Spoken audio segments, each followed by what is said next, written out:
Fala, amantes do futebol. Hoje iremos falar sobre a Copa do Brasil, sobre a terceira fase, os resultados dos jogos e os times que se classificaram para oitavas de finais.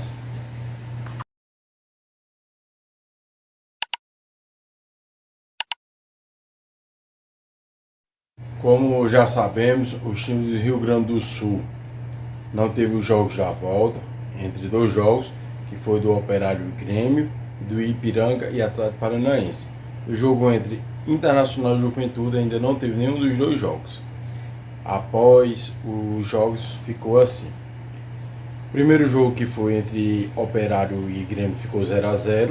Ainda falta marcar o jogo de volta. O jogo do Bahia e Criciúma saiu 2-0 para o Bahia, com o placar final estando 3-0. O jogo entre Fluminense e Sampaio Corrêa saiu de 2-0, com o placar final sendo 4-0. Red Bull Bragantino e Souza, o Red Bull Bragantino ganhou de 3-0, com o placar final ficando de 4-1. O jogo entre Cuiabá e Goiás saiu de 1-0 para o Cuiabá, foi para os pênaltis, onde o Goiás ganhou de 3-1 nos pênaltis.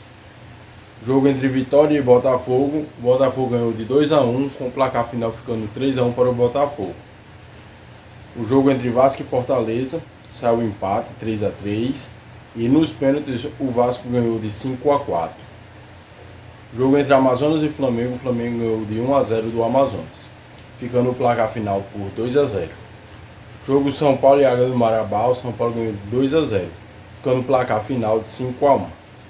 Botafogo de São Paulo e Palmeiras ficou no 0-0, ficando o placar final 2-1 para o Palmeiras. O jogo entre Atlético Paranaense e Ipiranga também foi adiado, está 2-1 para o Ipiranga, falta marcar a segunda partida. O jogo entre Juventude e Internacional não teve nenhum ainda, falta marcar. Jogo entre Ceará e CRB saiu de 1-0 para o CRB, ficando o placar final por 2-0. Jogo entre Corinthians e América, o Corinthians ganhou de 2-1 do América, ficando o placar final 4-2. O Atlético Goianiense ganhou de 4-2 do Brusque, ficando o placar final de 5-2. E o Sport ganhou de 1-0 do Atlético Mineiro, ficando o placar 2-1 para o Atlético Mineiro.